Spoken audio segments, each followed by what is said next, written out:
도쿄의 밤은 뉴욕의 낮보다 화려했습니다. 택시를 잡기 위해 1만 엔짜리 지폐를 팁으로 흔들어대고 어디를 가나 샴페인이 터졌고 사람들의 눈빛에는 내일은 더 부자가 될 것이라는 확신이 가득했습니다. 미국 대형 자동차들이 일본차에 밀려 천덕꾸러기 신세가 되고 세계의 부가 도쿄로 빨려 들어오던 시절, 일본인들은 우리가 미국을 이겼다는 승리감에 도취해 있었습니다. 하지만 1990년, 거짓말처럼 음악이 멈췄고 화려했던 파티의 조명은 꺼졌습니다. 부동산과 주식 가치가 1500조 엔, 한국 돈으로 영 단위의 돈이 허공으로 사라졌습니다. 기업들은 줄도 서냈고 평생 고용을 약속받았던 가장들은 거리로 내몰렸습니다. 일본은 절대 지지 않는다는 오만이 처참하게 무너진 자리. 그 폐허 위에서 일본은 성장을 멈춘 채 늙어가기 시작했습니다.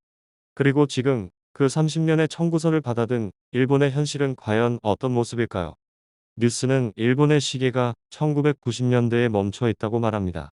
30년 전 아버지가 받았던 월급이나 지금 자녀가 받는 월급이나 숫자가 거의 똑같습니다. 강산이 3번이나 변하는 동안 유일하게 변하지 않은 건 월급뿐이었습니다. 30년 동안 월급은 거의 오르지 않았는데 국가는 세금이라는 빨대를 꽂고 촉촉 빨아먹습니다. 소득세, 주민세, 연금, 보험료, 월급의 20에서 30%가 내 통장에 들어오기도 전에 증발합니다. 겨우 남은 돈을 쥐고 집에 오면 고정비의 습격이 시작됩니다. 도쿄의 좁디 좁은 원룸 월세가 7에서 80만 원, 전기세, 수도세는 한국보다 훨씬 비싸서 여름에 에어컨 켜는 손이 떨립니다. 하지만 일본을 다녀오는 관광객들의 이야기는 또 다릅니다. 신주쿠의 하늘을 찌르는 마천루, 긴자의 끝도 없는 명품 거리, 시부야의 스크램블 교차로를 건너다 보면 아, 역시 썩어도 준치구나. 일본은 여전히 거대한 선진국이구나 하는 생각이 절로 듭니다. 건물들은 세월의 흔적이 묻어 있지만 웅장하고 거리는 티끌 하나 없이 정돈되어 있죠. 이 압도적인 풍경만 보면 잃어버린 30년이라는 말이 도저히 실감 나지 않습니다. 마치 거대한 제국이 건재함을 과시하는 듯한 착각마저 들게 하죠. 서울에서 만원 한 장으로 국밥 한 그릇 먹기 힘든데 도쿄 한복판에서 두툼한 돈카츠 정식이 8에서 900엔, 우리 돈 7에서 8천 원입니다. 편의점에 가면 또 어떻습니까? 퀄리티 높은 도시락과 디저트가 한국보다 훨씬 저렴하죠. 엔저 덕분이라지만 퀄리티 대비 가격을 보면 오히려 한국 물가가 미친 건가, 일본이 멈춘 건가 헷갈릴 정도입니다. 으리으리한 빌딩 수발에서 즐기는 8,000원의 행복. 여행객들에겐 이보다 더 완벽한 가성비 천국이 또 있을까요? 도대체 어느 쪽이 진짜 일본일까요? 우리의 느낌이나 카더라 통신은 잠시 꺼두겠습니다. 한국인과 일본인, 누가 더 많이 벌고 누가 더 많이 가졌는지 감정이 개입할 틈 없는 통계의 진실을 지금 공개합니다. 가장 먼저 국가의 경제적 체급을 보여주는 1인당 국민소득 성적표부터 까보겠습니다. 2024년 6월 대한민국 경제사의 길이 남을 충격적인 사건이 일어났습니다.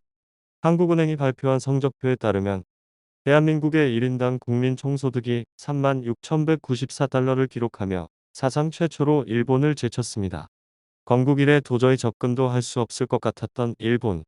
우리가 언제나 넘사벽이라고 올려다봤던 부자 나라 일본을 소득으로 완전히 넘어선 역사적인 순간이 2024년에 확인된 겁니다.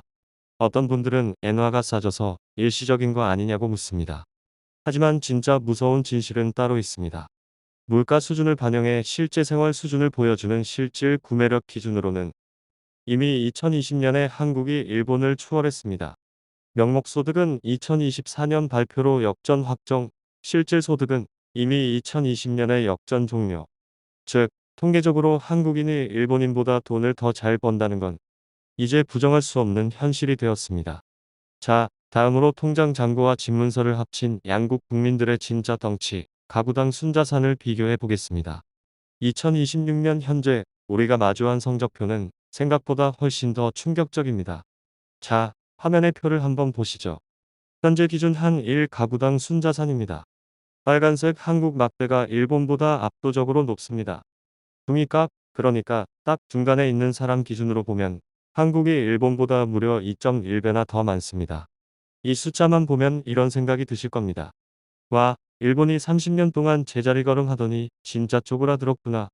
한국 중위 가구가 이제 일본 중위 가구보다 2배는 더 부자구나. 네, 맞습니다. 일본 경제가 위축된 건 부정할 수 없는 사실입니다. 하지만 여러분, 우리는 이 숫자의 품질도 따져봐야 합니다.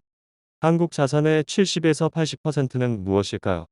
바로 아파트, 즉 부동산입니다. 최근 몇 년간 폭등한 집값이 우리를 통계상 자산가로 만들어준 거죠. 반면에 일본은 도쿄 중심가와 주요 도시 핵심지 일부를 제외하고는 홍악한 부동산이 반등하지 못했습니다. 지난 몇 년간 미친 듯이 치솟은 아파트값이 통계상으론 우리를 일본보다 훨씬 부자로 만들어줬습니다. 반면 일본은 잃어버린 30년 동안 집값이 바닥을 쳤고 집은 사는 것이 아니라 사는 곳이라는 인식이 박히면서 자산 덩치가 쪼그라들었습니다. 이 평균보다 더 무서운 중위값의 격차. 평균보다 주목해야 할 건 중위 순자산입니다. 딱 중간에 서 있는 보통 사람의 재산이죠. 한국이 일본보다 2.1배나 높습니다. 이건 일본의 보통 가계가 그만큼 자산 형성 동력을 잃었다는 뜻이기도 하지만 반대로 한국은 자산의 대부분이 부동산에 묶여있는 유동성 가난에 빠져있을 확률이 높다는 방증이기도 합니다. 3. 나 혼자 사는 일본 노인들의 그림자. 일본은 한국보다 훨씬 먼저 초솔로 사회에 진입했습니다. 특히 자산이 적은 노인 1인 가구가 비약적으로 많죠. 이들이 가구 통계에 잡히면서 일본 전체 가구의 평균 자산을 아래로 확 끌어내리고 있습니다. 하지만 이와 같은 현실을 고려해도 한국 가구의 자산과 일본 가구의 자산 차이 격차가 있는 것은 부정할 수 없습니다. 다음으로 한국과 일본 직장인의 평균 연봉을 알아보겠습니다. 한국이 일본보다 연봉을 900만 원 더 받는다. 통계는 맞습니다. 하지만 속을 들여다보면 아쉬운 점이 있습니다. 바로 빈부격차라는 성적표 때문입니다. 한국팀은 슈퍼스타가 이끄는 팀입니다. 삼성, SK, 현대차 같은 대기업 선수들이 엄청난 연봉으로 평균을 확 올려놓았죠. 반면 중소기업 선수들과의 격차는 여전히 큽니다. 반면 일본은 슈퍼스타는 몇 개 기업 없지만 중견기업들이 탄탄한 구조입니다. 그래서 평균은 한국이 이겼어도 보통 사람 기준인 중위소득은 일본이 아직 근소하게 앞서고 있는 게 현실입니다. 한국의 평균 임금은 일본의 평균 임금보다 훨씬 많지만 중위임금은 한국이 3,400만 원 정도로 일본의 3,500만 원보다 근소하게 적습니다.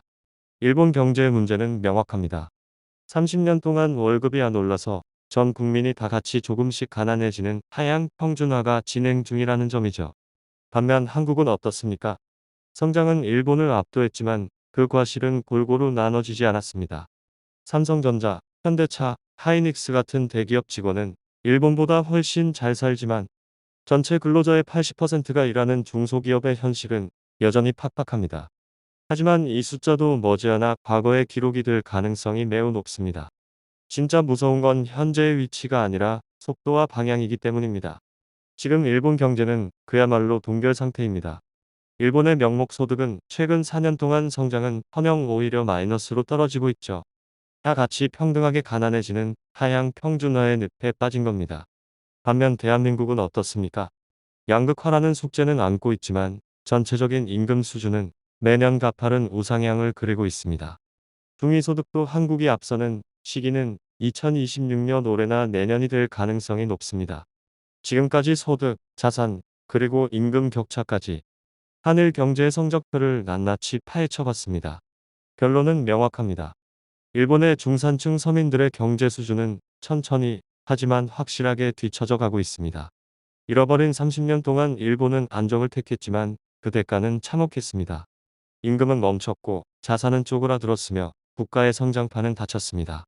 한때 미국도 추월할 것만 같았던 경제 대국의 위상은 이제 완전히 과거의 영광이 되어버렸습니다. 반면 대한민국은 비록 내부의 진통은 있을지언정 끊임없이 부딪히고 깨지며 성장의 엔진을 꺼뜨리지 않았습니다. 멈춰버린 일본, 그리고 여전히 달리는 한국. 데이터가 가리키는 방향은 단 하나. 이제 한국이 일본을 추월해 더 멀리 앞서 나가고 있다는 사실입니다. 이제는 우리의 생각과 시스템이 바뀔 차례입니다. 과거의 콤플렉스를 넘어 더 냉철하게 현실을 분석하고 미래를 준비하는 것. 그것이 진정한 의미의 그 길이 아닐까요? 복잡한 경제의 이면을 꿰뚫어 보고 여러분의 시각을 한 단계 도약시켜 드립니다.